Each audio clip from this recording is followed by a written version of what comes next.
নমস্কার বন্ধুরা, কিছুদিন আগেই গেছে রবীন্দ্র জয়ন্তী। কবিগুরু রবীন্দ্রনাথ ঠাকুরের ১৬৩তম জন্মবার্ষিকীতে তাকে শ্রদ্ধা জানিয়ে আমাদের চ্যানেল গল্পে গল্পেতে আজ শোনানো হবে তারই একটি ছোট গল্প, প্রায়শ্চিত্ত। গল্প শুরু করার আগে আপনাদের কাছে আন্তরিক অনুরোধ, দয়া করে চ্যানেলটা সাবস্ক্রাইব করে নেবেন। এতে আমরা আরও ভালো ভালো গল্প শোনানোর উৎসাহ পাব। তাহলে শুরু করা যাক কবিগুরু রবীন্দ্রনাথ ঠাকুরের ছোট গল্প প্রায়শ্চিত্ত।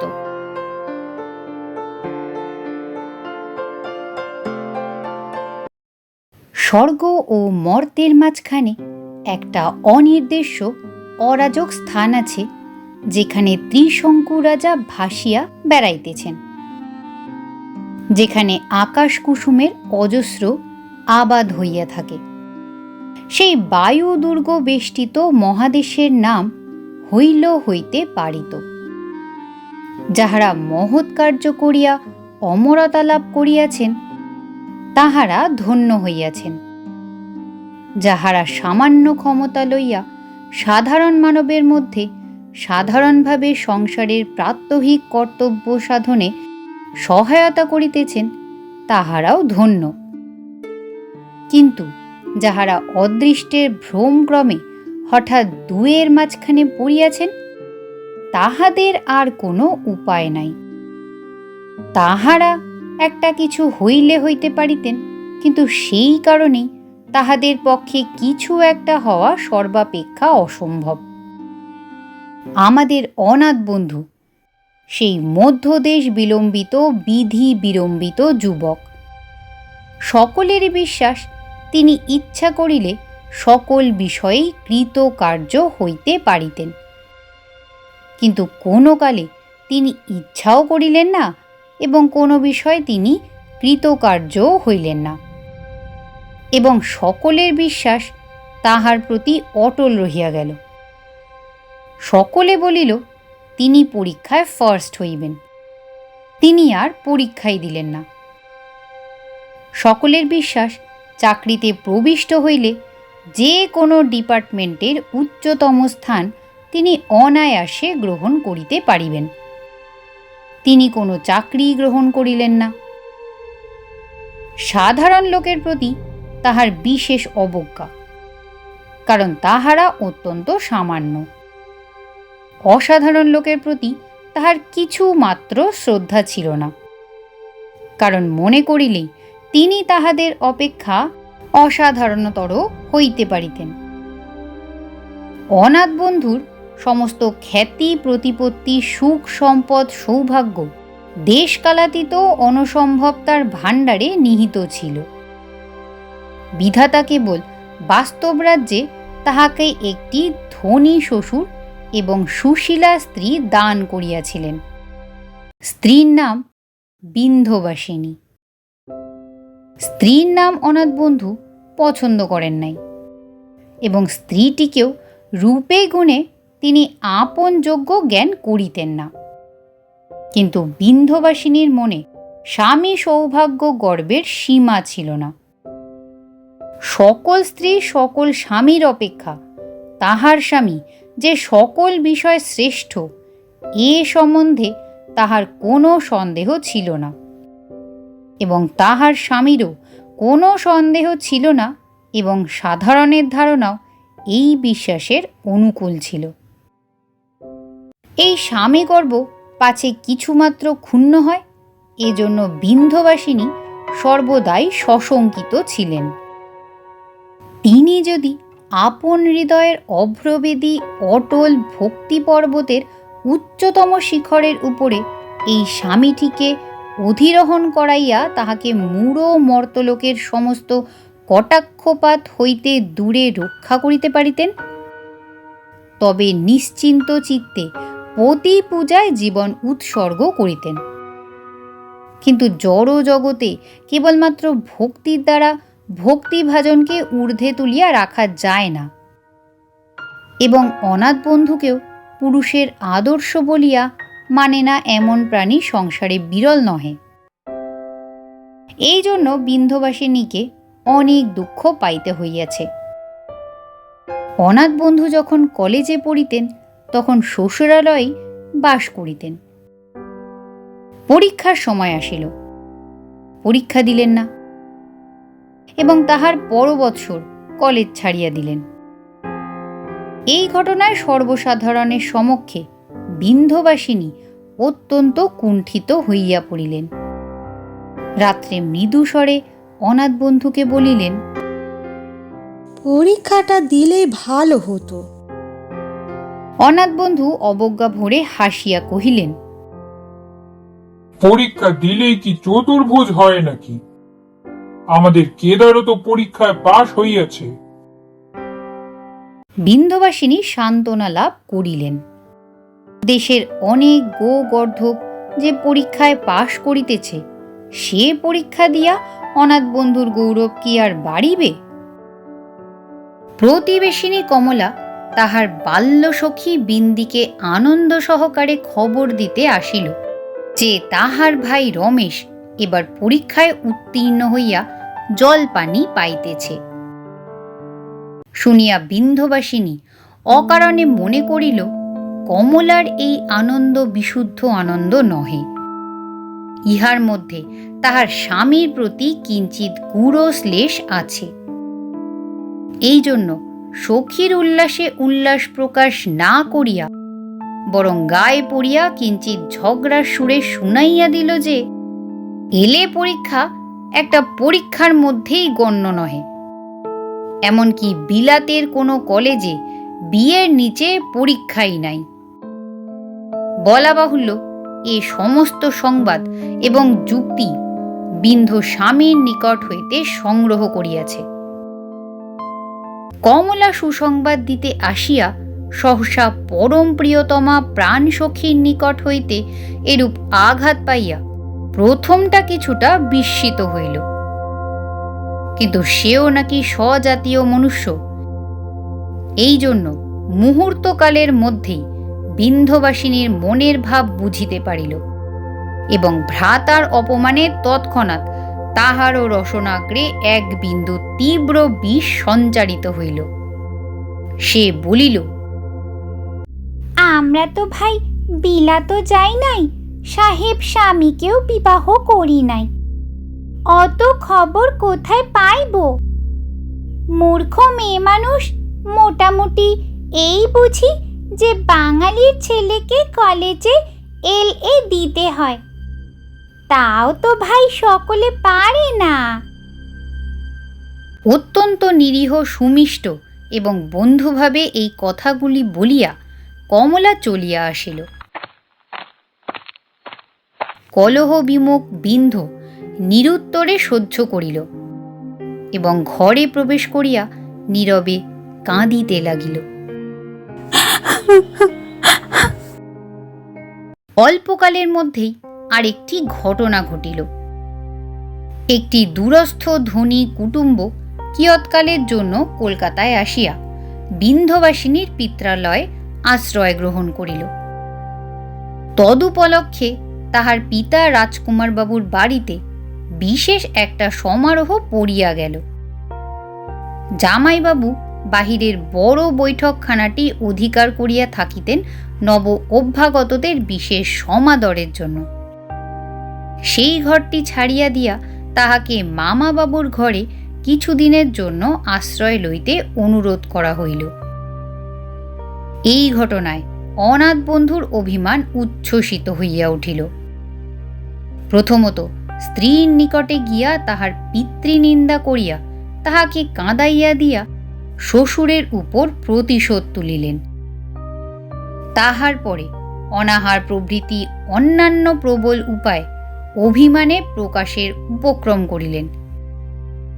তাহা দেখিয়া বিন্ধ্যবাসিনী নিরতিশয়ে লজ্জিত হইল। তাহার মনে যে একটি সহজ আত্মসম্ভ্রমবোধ ছিল, তাহা হইতেই সে বুঝিল এরূপ স্থলে সর্বসমক্ষে অভিমান প্রকাশ করার মতো লজ্জাকর আত্মাবমাননা আর কিছুই নাই। হাতে পায়ে ধরিয়া কাঁদিয়া কাটিয়া বহু কষ্টে সে তাহার স্বামীকে ক্ষান্ত করিয়া রাখিল। বিন্ধ অবিবেচক ছিল না, এই জন্য সে তাহার পিতা মাতার প্রতি কোনো দোষারোপ করিল না। সে বুঝিল ঘটনাটি সামান্য ও স্বাভাবিক, কিন্তু এ কথাও তাহার মনে হইল যে তাহার স্বামী শ্বশুরালয়ে বাস করিয়া কুটুম্বের আদর হইতে বঞ্চিত হইতেছেন। সেই দিন হইতে প্রতিদিন সে তাহার স্বামীকে বলিতে লাগিল, আমাকে তোমাদের ঘরে লইয়া চলো, আমি আর এখানে থাকিব না। অনাথ বন্ধুর মনে অহংকার যথেষ্ট ছিল, কিন্তু আত্মসম্ভ্রমবোধ ছিল না। তাহার নিজ গৃহে দারিদ্র্যের মধ্যে প্রত্যাবর্তন করিতে কিছুতেই তাহার অভিরুচি হইল না। তখন তাহার স্ত্রী কিছু দৃঢ়তা প্রকাশ করিয়া কহিল, তুমি যদি না যাও তো আমি একলাই যাইব। অনাথ বন্ধু মনে মনে বিরক্ত হইয়া তাহার স্ত্রীকে কলকাতার বাহিরে দূর ক্ষুদ্র পল্লীতে তাহাদের মৃত্তিকা নির্মিত খোড়ো ঘরে লইয়া যাইবার উদ্যোগ করিলেন। যাত্রাকালে রাজকুমার বাবু ও তাহার স্ত্রী কন্যাকে আরও কিছুকাল পিতৃগৃহে থাকিয়া যাইবার জন্য অনেক অনুরোধ করিলেন। কন্যা নীরবে নতশিরে গম্ভীর মুখে বসিয়া মৌনভাবে জানাইয়া দিল, না, সে হইতে পারিবে না। তাহার সহসা এইরূপ দৃঢ় প্রতিজ্ঞা দেখিয়া পিতামাতার সন্দেহ হইল যে অজ্ঞাতসারে বোধ করি কোনরূপে তাহাকে আঘাত দেওয়া হইয়াছে। রাজকুমার বাবু ব্যথিত চিত্তে তাহাকে জিজ্ঞাসা করিলেন, মা, আমাদের কোনো অজ্ঞানকৃত আচরণে তোমার মনে কি ব্যথা লাগিয়াছে? বিন্ধবাসিনী তাহার পিতার দিকে করুণ দৃষ্টিক্ষেপ করিয়া কহিল, এক মুহূর্তের জন্য নহে, তোমাদের এখানে বড় সুখে বড় আদরে আমার দিন গিয়াছে।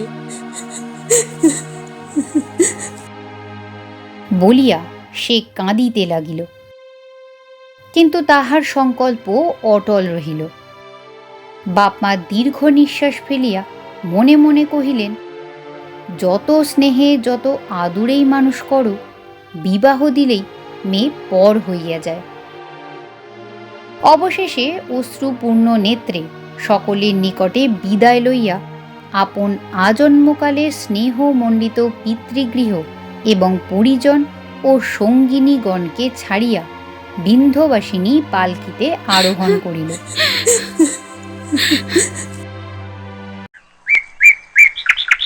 কলিকাতার ধনী গৃহে এবং পল্লীগ্রামের গৃহস্থ ঘরে বিস্তর প্রভেদ,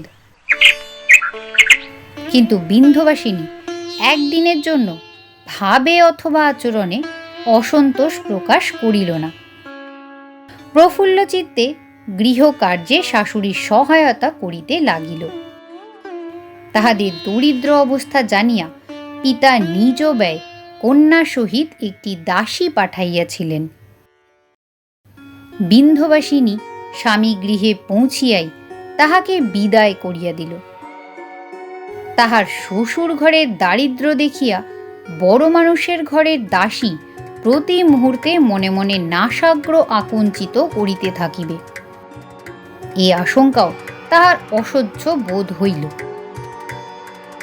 শাশুড়ি স্নেহবশত বিন্ধকে শ্রমসাধ্য কার্য হইতে বিরত করিতে চেষ্টা করিতেন, কিন্তু বিন্ধ নিরলস অশ্রান্তভাবে প্রসন্ন মুখে সকল কার্যে যোগ দিয়া শাশুড়ির হৃদয় অধিকার করিয়া লইল এবং পল্লীর মণিগণ তাহার গুণে মুগ্ধ হইয়া গেল।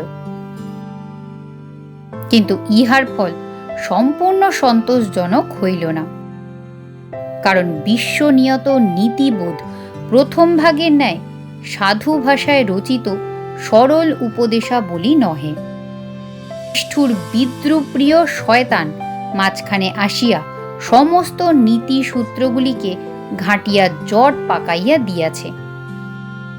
তাই ভালো কাজে সকল সময় উপস্থিত মতো বিশুদ্ধ ভালো ফল ঘটে না। হঠাৎ একটা গোল বাঁধিয়া ওঠে। অনাথ বন্ধুর দুইটি ছোট এবং একটি বড় ভাই ছিল। বড় ভাই বিদেশে চাকরি করিয়া যে গুটি 50 টাকা উপার্জন করিতেন তাহাতেই তাহাদের সংসার চলিত এবং ছোট দুটি ভাইয়ের বিদ্যা শিক্ষা হইত। বলা বাহুল্য, আজকালকার দিনে মাসিক 50 টাকায় সংসারে শ্রীবৃদ্ধি সাধন অসম্ভব।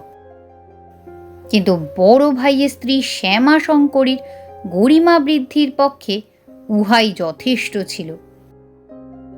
স্বামী সম্বৎসরকাল কাজ করিতেন, এই জন্য স্ত্রী সম্বৎসরকাল বিশ্রামের অধিকার প্রাপ্ত হইয়াছিলেন। কাজকর্ম কিছুই করিতেন না, অথচ এমনভাবে চলিতেন যেন তিনি কেবলমাত্র তাহার উপার্জনক্ষম স্বামীটির স্ত্রী হইয়াই সমস্ত সংসারটাকে পরম বাধিত করিয়াছেন। বিন্ধ্যবাসিনী যখন শ্বশুরবাড়ি আসিয়া গৃহস্থলীর ন্যায় অহর্নিশি ঘরের কাজে প্রবৃত্ত হইল, তখন শ্যামা শঙ্করীর সংকীর্ণ অন্তঃকরণটুকু কে কেন কষিয়া আটিয়া ধরিতে লাগিল। তাহার কারণ বোঝা শক্ত। বোধ করি বড় বউ মনে করিলেন মেজ বউ বড় ঘরের মেয়ে হইয়া কেবল লোক দেখাইবার জন্য ঘরকন্যার নিজ কাজে নিযুক্ত হইয়াছেন। উহাতে কেবল তাহাকে লোকের চক্ষে অপদস্থ করা হইতেছে। যে কারণেই হোক, মাসিক 50 টাকা স্ত্রী কিছুতেই ধনী বংশের কন্যাকে সহ্য করিতে পারিলেন না। তিনি তাহার নম্রতার মধ্যে অসহ্য দেমাকের লক্ষণ দেখিতে পাইলেন। এদিকে অনাথ বন্ধু পল্লীতে আসিয়া লাইব্রেরি স্থাপন করিলেন। 10-20 জন স্কুলের ছাত্র জড়ো করিয়া সভাপতি হইয়া খবরের কাগজে টেলিগ্রাম প্রেরণ করিতে লাগিলেন। এমনকি কোনো কোনো ইংরেজি সংবাদপত্রের বিশেষ সংবাদদাতা হইয়া গ্রামের লোকদিগকে চমৎকৃত করিয়া দিলেন। কিন্তু দরিদ্র সংসারে 1 পয়সা আনিলেন না, বরঞ্চ বাজে খরচ অনেক হইতে লাগিল। একটা কোনো চাকরি লইবার জন্য বিন্ধ্যবাসিনী তাহাকে সর্বদাই পীড়াপিড়ি করিতে লাগিল। তিনি কান দিলেন না। স্ত্রীকে বলিলেন তাহার উপযুক্ত চাকরি আছে বটে, কিন্তু পক্ষপাতী ইংরেজ গভর্নমেন্ট যে সকল পদে বড় বড় ইংরেজকে নিযুক্ত করে, বাঙালি হাজার যোগ্য হইলেও তাহার কোনো আশা নাই। শ্যামাশঙ্করী তাহার দেবর এবং মেজজার প্রতি লক্ষ্য এবং অলক্ষ্যে সর্বদাই বাক্য বিষ প্রয়োগ করিতে লাগিলেন। গর্ব ভরে নিজেদের দারিদ্র আস্ফালন করিয়া বলিতে লাগিলেন, আমরা গরিব মানুষ, বড় মানুষের মেয়ে এবং বড় মানুষের জামাইকে পোষণ করিব কেমন করিয়া? সেখানে তো বেশ ছিলেন, কোনো দুঃখই ছিল না। এখানে ডাল ভাত খাইয়া এত কষ্ট কি সহ্য হইবে? শাশুড়ি বড় বউকে ভয় করিতেন। তিনি দুর্বলের পক্ষ অবলম্বন করিয়া কোনো কথা বলিতে সাহস করিতেন না। মেজ বউও মাসিক 50 টাকা বেতনের ডাল ভাত এবং তদীয় স্ত্রীর বাক্য ঝাল খাইয়া নীরবে পরিপাক করিতে লাগিল। ইতিমধ্যে বড় ভাই ছুটিতে কিছুদিনের জন্য ঘরে আসিয়া স্ত্রীর নিকট হইতে অনেক উদ্দীপনাপূর্ণ ওজগুণ সম্পন্ন বক্তৃতা শ্রবণ করিতে লাগিলেন। অবশেষে নিদ্রার ব্যাঘাত যখন প্রতি রাত্রেই গুরুতর হইয়া উঠিতে লাগিল, তখন একদিন অনাথ বন্ধুকে ডাকিয়া শান্তভাবে স্নেহের সহিত কহিলেন, তোমার একটা চাকরির চেষ্টা করা উচিত। কেবল আমি একলা সংসার চালাইব কি করিয়া? অনাথ বন্ধু পদাহত সর্পের ন্যায় গর্জন করিয়া বলিয়া উঠিলেন, দুই বেলা দুই মুষ্টি অত্যন্ত অখাদ্য মোটা ভাতের পর এত খোটা সহ্য আর হয় না। তৎক্ষণাৎ স্ত্রীকে লইয়া শ্বশুরবাড়ি যাইতে সংকল্প করিলেন, কিন্তু স্ত্রী কিছুতেই সম্মত হইল না। তাহার মতে ভাইয়ের অন্ন এবং ভাজের গালিতে কনিষ্ঠের পারিবারিক অধিকার আছে, কিন্তু শ্বশুরের আশ্রয় বড়ই লজ্জা। বিন্ধবাসিনী শ্বশুরবাড়িতে দিনহীনের মতো নত হইয়া থাকিতে পারে, কিন্তু বাপের বাড়িতে সে আপন মর্যাদা রক্ষা করিয়া মাথা তুলিয়া চলিতে চায়। এমন সময় গ্রামের এন্ট্রান্স স্কুলে তৃতীয় শিক্ষকের পদ খালি হইল। অনাথ বন্ধুর দাদা এবং বিন্ধবাসিনী উভয়ই তাহাকে এই কাজটি গ্রহণ করিবার জন্য পীড়াপিড়ি করিয়া ধরিলেন। তাহাতেও হিতে বিপরীত হইল। নিজের ভাই এবং একমাত্র ধর্মপত্নী যে তাহাকে এমন একটা অত্যন্ত তুচ্ছ কাজের যোগ্য বলিয়া মনে করিতে পারেন, ইহাতে তাহার মনে দুর্জয় অভিমানের সঞ্চার হইল এবং সংসারের সমস্ত কাজকর্মের প্রতি পূর্বাপেক্ষা চতুর্গুণ বৈরাগ্য জন্মিয়া গেল। তখন আবার দাদা তাহার হাতে ধরিয়া মিনতি করিয়া তাহাকে অনেক করিয়া ঠান্ডা করিলেন। সকলেই মনে করিলেন ইহাকে কোনো কথা বলিয়া কাজ নাই, এ এখন কোনো প্রকারে ঘরে টিকিয়া গেলেই ঘরে সৌভাগ্য। ছুটি আনতে দাদা কর্মক্ষেত্রে চলিয়া গেলেন। শ্যামাশঙ্করী রুদ্ধ আক্রোশে মুখখানা গোলাকার করিয়া তুলিয়া একটা বৃহৎ কুদর্শন চক্র নির্মাণ করিয়া রহিলেন। অনাথ বন্ধু বিন্দবাসিনীকে আসিয়া কহিলেন, আজকাল বিলাতে না গেলে কোনো ভদ্র চাকরি পাওয়া যায় না। আমি বিলাতে যাইতে মনস্থ করিতেছি। তুমি তোমার বাবার কাছ থেকে কোনো ছুতায় কিছু অর্থ সংগ্রহ করো। এক তো বিলাত যাইবার কথা শুনিয়া বিন্ধর মাথায় যেন বজ্রঘাত হইল। তাহার পরে পিতার কাছে কি করিয়া অর্থ ভিক্ষা করিতে যাইবে তাহা সে মনে করিতে পারিল না এবং মনে করিতে গিয়া লজ্জায় মরিয়া গেল। শ্বশুরের কাছে নিজ মুখে টাকা চাহিতেও অনাথ বন্ধুর অহংকারে বাধা দিল। অথচ বাপের কাছ হইতে কন্যা কেন যে ছলে অথবা বলে অর্থ আকর্ষণ করিয়া না আনিবে তাহা তিনি বুঝিতে পারিলেন না। ইহা লইয়া অনাথ অনেক রাগারাগি করিলেন এবং মর্মপীড়িত বিন্ধবাসিনীকে বিস্তর অশ্রুপাত করিতে হইল। এমন করিয়া কিছুদিন সাংসারিক অভাবে এবং মনের কষ্টে কাটিয়া গেল।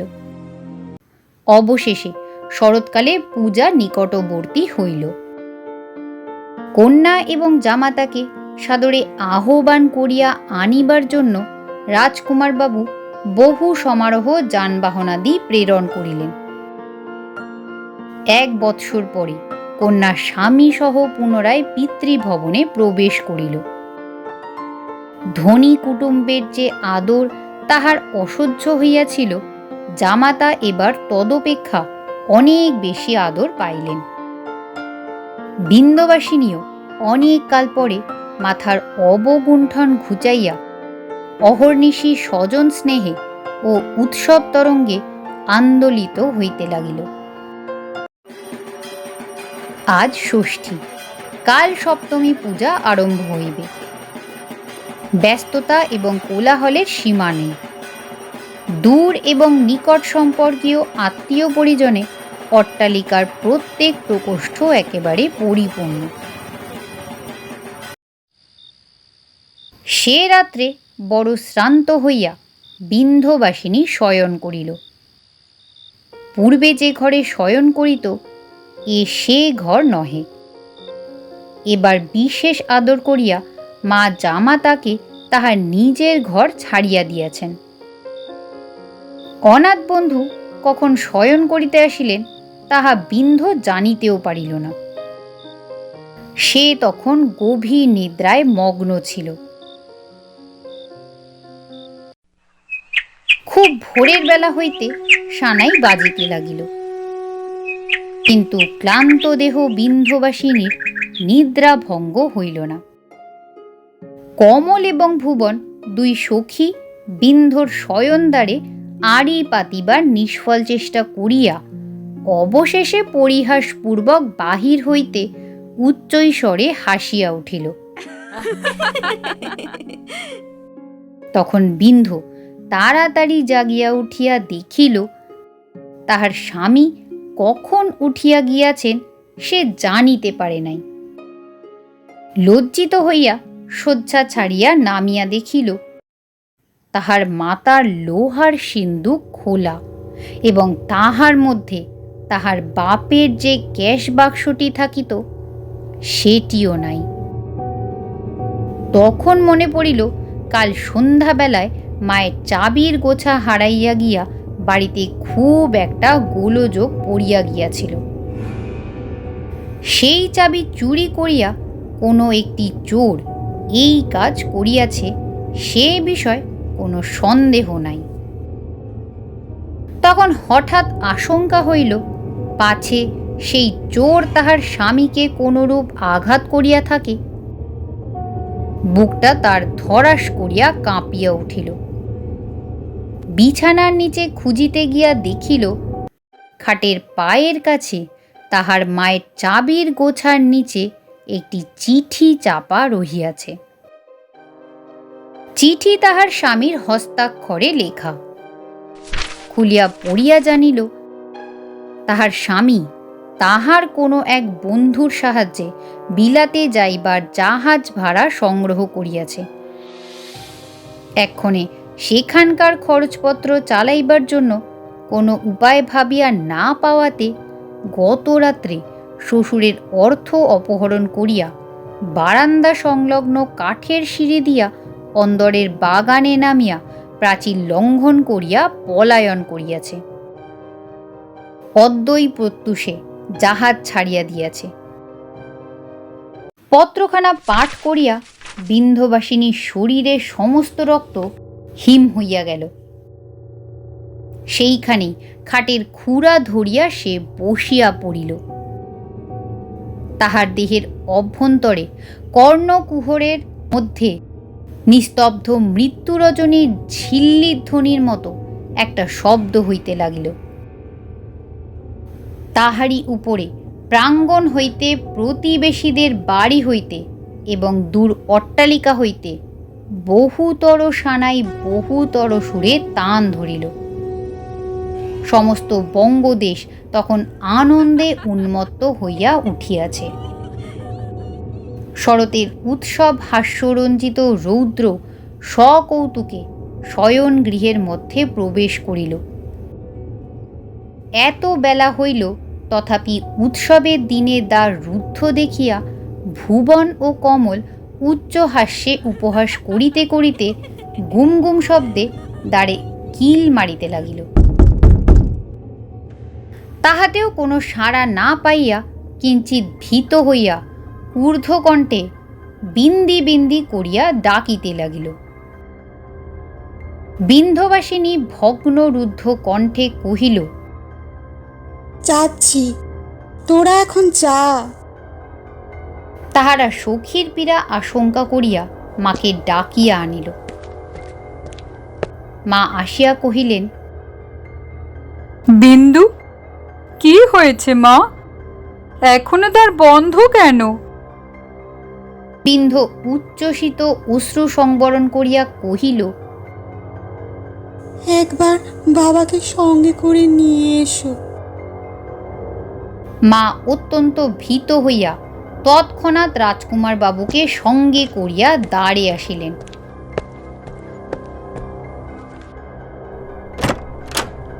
বিন্ধ দ্বার খুলিয়া তাহাদিগকে ঘরে আনিয়া তাড়াতাড়ি বন্ধ করিয়া দিল। তখন বিন্ধ ভূমিতে পড়িয়া তাহার বাপের পা ধরিয়া বক্ষ শতধা বিদীর্ণ করিয়া কাঁদিয়া উঠিয়া কহিল, বাবা, বাবা, আমাকে মাফ করো। আমি তোমার সিন্ধুক হইতে টাকা চুরি করিয়াছি। তাহারা অবাক হইয়া বিছানায় বসিয়া পড়িলেন। বিন্ধ বলিল, তাহার স্বামীকে বিলাতে পাঠাইবার জন্য সে এই কাজ করিয়াছে। তাহার বাপ জিজ্ঞাসা করিলেন, আমাদের কাছে চাইস নাই কেন? বিন্ধবাসিনী কহিল, পাছে বিলাত যাইতে তোমরা বাধা দেও। রাজকুমার বাবু অত্যন্ত রাগ করিলেন। মা কাঁদিতে লাগিলেন, মেয়েও কাঁদিতে লাগিল। কলিকাতার চতুর্দিক হইতে বিচিত্র সুরে আনন্দের বাদ্য বাজিতে লাগিল।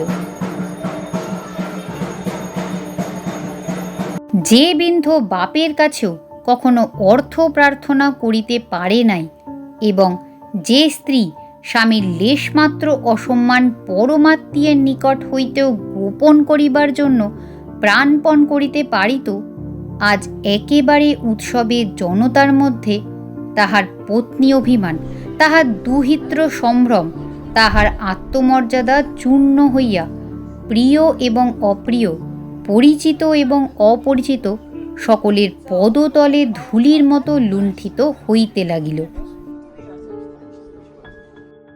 পূর্ব হইতে পরামর্শ করিয়া ষড়যন্ত্রপূর্বক চাবি চুরি করিয়া স্ত্রীর সাহায্যে রাতারাতি অর্থ অপহরণপূর্বক অনাথ বন্ধু বিলাতে পলায়ন করিয়াছে। এ কথা লইয়া আত্মীয় কুটুম্ব পরিপূর্ণ বাড়িতে একটা টি পড়িয়া গেল। দ্বারের নিকট দাঁড়াইয়া ভুবন কমল এবং আরও অনেক স্বজন, প্রতিবেশী, দাসদাসী সমস্ত শুনিয়াছিল। রুদ্ধদ্বার জামাত্রী গৃহে উৎকণ্ঠিত কর্তা গৃহিণীকে প্রবেশ করিতে দেখিয়া সকলেই কৌতূহলে এবং আশঙ্কায় ব্যগ্র হইয়া আসিয়াছিল। বিন্ধবাসিনী কাহাকেও মুখ দেখাইল না, দ্বার রুদ্ধ করিয়া অনাহারে বিছানায় পড়িয়া রহিল। তাহার সেই শোকে কেহ দুঃখ অনুভব করিল না। ষড়যন্ত্রকারিণী দুষ্ট বুদ্ধিতে সকলেই বিস্মিত হইল। সকলেই ভাবিল বিন্ধর চরিত্র এতদিন অবসরাভাবে অপ্রকাশিত ছিল। নিরানন্দ গৃহে পূজার উৎসব কোনো প্রকারে সম্পন্ন হইয়া গেল। অপমান এবং অবসাদে অবনত হইয়া বিন্ধ শ্বশুর বাড়ি ফিরিয়া আসিল। সেখানে পুত্র বিচ্ছেদ কাতরা বিধবা শাশুড়ির সহিত পতি বিরহ বিধুরা বধূর ঘনিষ্ঠতর যোগ স্থাপিত হইল। উভয় পরস্পর নিকটবর্তী হইয়া নীরব শোকের ছায়াতলে সুগভীর সহিষ্ণুতার সহিত সংসারের সমস্ত তুচ্ছতম কার্যগুলি পর্যন্ত স্বহস্তে সম্পন্ন করিয়া যাইতে লাগিল। শাশুড়ি যে পরিমাণে কাছে আসিল, পিতামাতা সেই পরিমাণে দূরে চলিয়া গেল। বিন্ধ মনে মনে অনুভব করিল, শাশুড়ি দরিদ্র, আমিও দরিদ্র, আমরা এক দুঃখ বন্ধনে বদ্ধ। পিতা মাতা ঐশ্বর্যশালী, তাহারা আমাদের অবস্থা হইতে অনেক দূরে। একে দরিদ্র বলিয়া বিন্ধ তাহাদের অপেক্ষা অনেক দূরবর্তী। তাহাতে আবার চুরি স্বীকার করিয়া সে আরও অনেক নিচে পড়িয়া গিয়াছে। স্নেহ সম্পর্কের বন্ধন এত অধিক পার্থক্যভার বহন করিতে পারে কিনা কে জানে। অনাথ বন্ধু বিলাত গিয়া প্রথম প্রথম স্ত্রীকে রীতিমতো চিঠিপত্র লিখিতেন, কিন্তু ক্রমেই চিঠি বিরল হইয়া আসিল এবং পত্রের মধ্যে একটা অবহেলার ভাব অলক্ষিতভাবে প্রকাশ হইতে লাগিল। তাহার অশিক্ষিতা গৃহ কার্যরতা স্ত্রীর অপেক্ষা বিদ্যা বুদ্ধি রূপগুণ সর্ব বিষয়ে শ্রেষ্ঠতর অনেক ইংরেজ কন্যা অনাথ বন্ধুকে সুযোগ্য সুবুদ্ধি এবং সুরূপ বলিয়া সমাদর করিত। এমন অবস্থায় অনাথ বন্ধু আপনার এক বস্ত্র পরিহিতা অবগুণ্ঠনবর্তী অগৌরব বর্ণ স্ত্রীকে কোনো অংশেই আপনার সমযোগ্য জ্ঞান করিবেন না, ইহা বিচিত্র নহে। কিন্তু তথাপি যখন অর্থের অনটন হইল, তখন এই নিরুপায় বাঙালি মেয়েটিকেই টেলিগ্রাফ করিতে তাহার সংকোচ বোধ হইল না।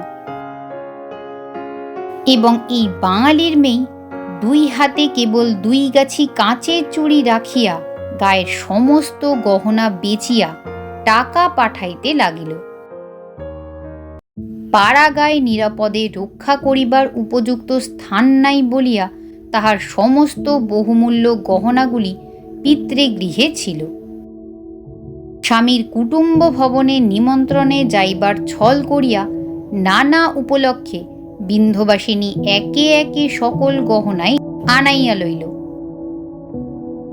অবশেষে হাতের বালা, রূপার চুড়ি, বেনারসি শাড়ি এবং শাল পর্যন্ত বিক্রয় শেষ করিয়া বিস্তর বিনীত অনুনয়পূর্বক মাথার দিব্য দিয়া অশ্রুজলে পত্রের প্রত্যেক অক্ষর পংক্তি বিকৃত করিয়া স্বামীকে ফিরিয়া আসিতে অনুরোধ করিল। স্বামী চুল খাটো করিয়া দাড়ি কামাইয়া কোট প্যান্টুলন পরিয়া ব্যারিস্টার হইয়া ফিরিয়া আসিলেন এবং হোটেলে আশ্রয় লইলেন। পিতৃগৃহে বাস করা অসম্ভব। প্রথমত উপযুক্ত স্থান নাই, দ্বিতীয়ত পল্লীবাসী দরিদ্র গৃহস্থ জাতি নষ্ট হইলে একেবারে নিরুপায় হইয়া পড়ে।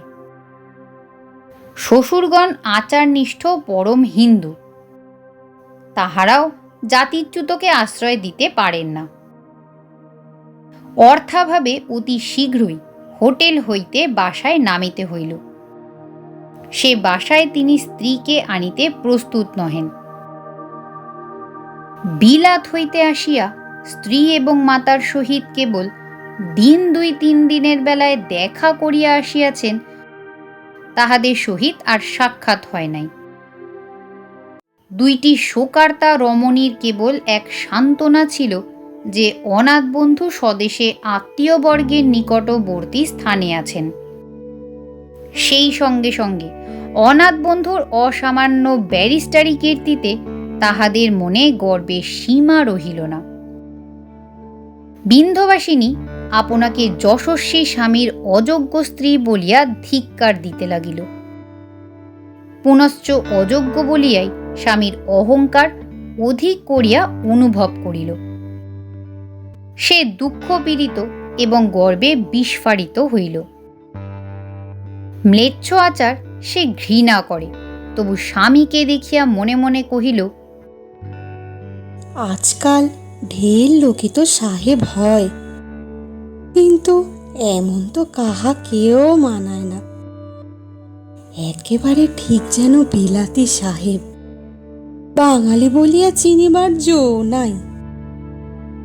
বাসা খরচ যখন অচল হইয়া আসিল, যখন অনাথ বন্ধু মনের ক্ষোভে স্থির করিলেন অভিশপ্ত ভারতবর্ষে গুণের সমাদর নাই এবং তাহার স্বব্যবসায়ীগণ ঈর্ষাবশত তাহার উন্নতিপথে গোপনে বাধা স্থাপন করিতেছে, যখন তাহার খানার ডিশে আমিষ অপেক্ষা উদ্ভিজ্জের পরিমাণ বাড়িয়া উঠিতে লাগিল, দগ্ধ কুক্কুটের সম্মানকর স্থান ভর্জিত চিংড়ি এক চেটে করিবার উপক্রম করিল, বেশভূষার চিক্কণতা এবং ক্ষৌর মসৃণ মুখের গর্বোজ্জ্বল জ্যোতি ম্লান হইয়া আসিল, যখন সুতীব্র নিখাদে বাধা জীবনতন্ত্রী ক্রমে সুকরুণ কড়ি মাধ্যমের দিকে নামিয়া আসিতে লাগিল, এমন সময় রাজকুমার বাবুর পরিবারে এক গুরুতর দুর্ঘটনা ঘটিয়া অনাথ বন্ধু সংকট সংকুল জীবনযাত্রায় পরিবর্তন আনয়ন করিল।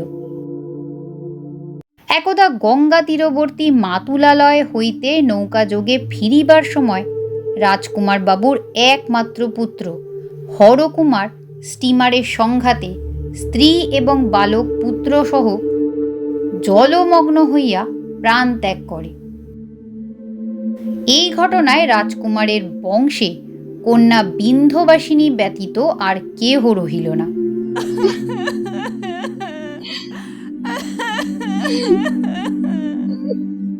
নিদারুণ শোকের কথঞ্চিত উপশম হইলে পরে রাজকুমার বাবু অনাথ বন্ধুকে গিয়া অনুনয় করিয়া কহিলেন,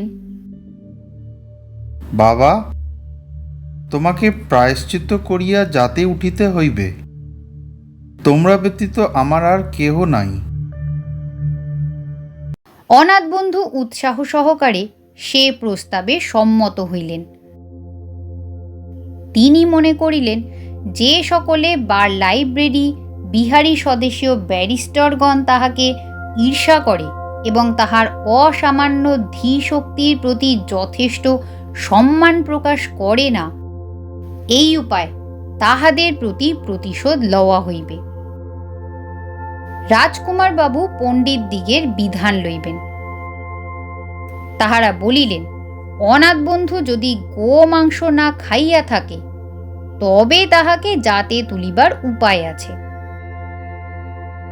বিদেশে যদিচ উক্ত নিষিদ্ধ চতুষ্পদ তাহার প্রিয় খাদ্য শ্রেণীর মধ্যে ভুক্ত হইত, তথাপি তাহা অস্বীকার করিতে তিনি কিছু মাত্র দ্বিধা বোধ করিলেন না।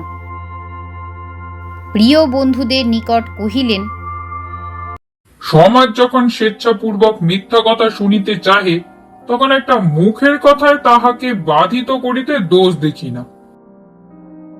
যে রসনা গরু খাইয়াছে, সে রসনাকে গোময় এবং মিথ্যা কথা নামক দুটো কদর্য পদার্থ দ্বারা বিশুদ্ধ করিয়া লওয়া আমাদের আধুনিক সমাজের নিয়ম।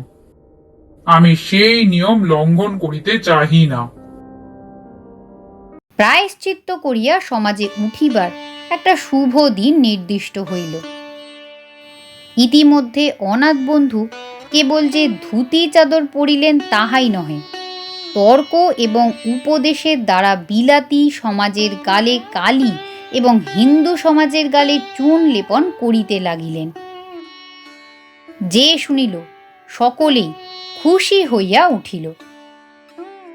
আনন্দে গর্বে বিন্ধ্যবাসিনীর প্রীতি সুধা সিক্ত কোমল হৃদয়টি সর্বত্র উচ্ছ্বসিত হইতে লাগিল। সে মনে মনে কহিল, বিলাত হইতে যিনি আসেন একেবারে আস্ত বিলাতি সাহেব হইয়া আসেন, দেখিয়া বাঙালি বলিয়া চিনিবার জো থাকে না। কিন্তু আমার স্বামী একেবারে অবিকৃতভাবে ফিরিয়াছেন, বরঞ্চ তাহার হিন্দু ধর্মে ভক্তি পূর্বাপেক্ষা আরো অনেক বাড়িয়া উঠিয়াছে। যথা নির্দিষ্ট দিনে ব্রাহ্মণ পণ্ডিতে রাজকুমার বাবুর ঘর ভরিয়া গেল।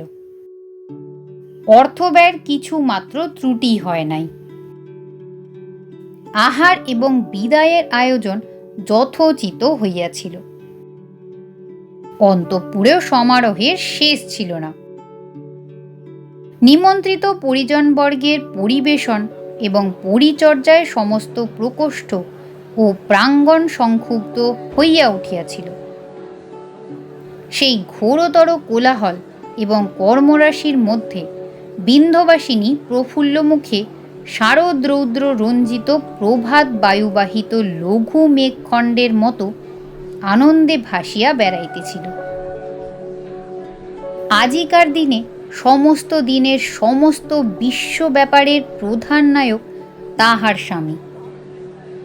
আজ যেন সমস্ত বঙ্গভূমি একটিমাত্র রঙ্গভূমি হইয়াছে এবং যবনিকা উদ্ঘাটনপূর্বক একমাত্র অনাথ বন্ধুকে বিস্মিত বিশ্ব দর্শকের নিকট প্রদর্শন করাইতেছে।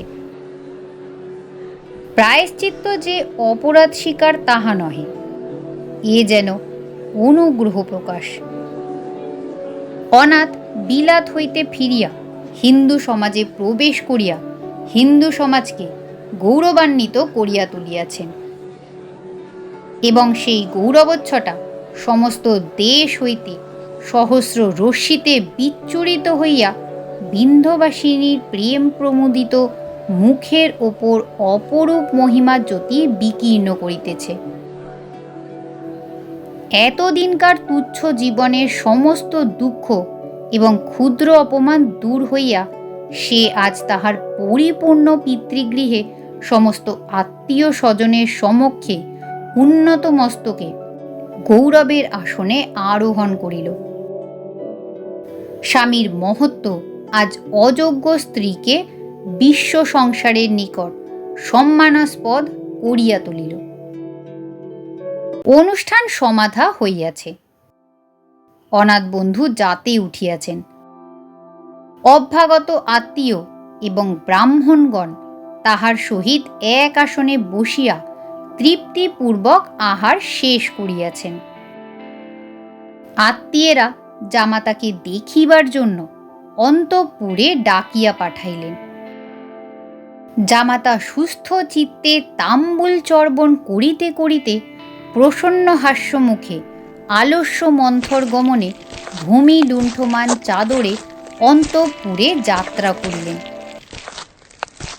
আহারান্তে ব্রাহ্মণগণের দক্ষিণার আয়োজন হইতেছে এবং ইত্যবসরে তাহারা সভাস্থলে বসিয়া তুমুল কলহ সহকারে পাণ্ডিত্য বিস্তার করিতেছেন। কর্তা রাজকুমারবাবু ক্ষণকাল বিশ্রাম উপলক্ষে সেই কোলাহলকুল পণ্ডিত সভায় বসিয়া স্মৃতির তর্ক শুনিতেছেন। এমন সময় দ্বারোধান গৃহস্বামীর হস্তে এক কার্ড দিয়া খবর দিল, এক সাহেব লোক কা মেয়ে মায়া। রাজকুমারবাবু চমৎকৃত হইয়া উঠিলেন। পরক্ষণেই কার্ডের প্রতি দৃষ্টিপাত করিয়া দেখিলেন তাহাতে ইংরাজিতে লেখা রহিয়াছে মিসেস অনাথ বন্ধু সরকার, অর্থাৎ অনাথ বন্ধু সরকারের স্ত্রী। রাজকুমারবাবু অনেকক্ষণ নিরীক্ষণ করিয়া কিছুতেই এই সামান্য একটি শব্দের অর্থ গ্রহণ করিতে পারিলেন না।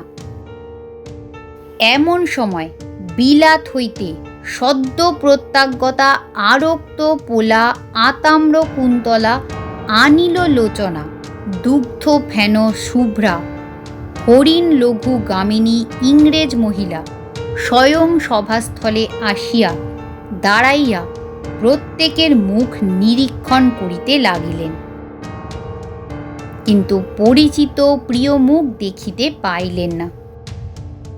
অকস্মাৎ নেমকে দেখিয়া সংহিতার সমস্ত তর্ক থামিয়া সভাস্থল শ্মশানের ন্যায় গভীর নিস্তব্ধ হইয়া গেল। এমন সময় ভূমি লুণ্ঠমান চাদর লইয়া অলস মন্থরগামী অনাথ বন্ধু রঙ্গভূমিতে আসিয়া পুনঃ প্রবেশ করিলেন এবং মুহূর্তের মধ্যেই ইংরেজ মহিলা ছুটিয়া গিয়া তাহাকে আলিঙ্গন করিয়া ধরিয়া তাহার তাম্বুল রাগ রক্ত ওষ্ঠাধার দাম্পত্যের মিলন চুম্বন মুদ্রিত করিয়া দিলেন। সেদিন সভাস্থলে সংহিতার তর্ক আর উত্থাপিত হইতে পারিল না।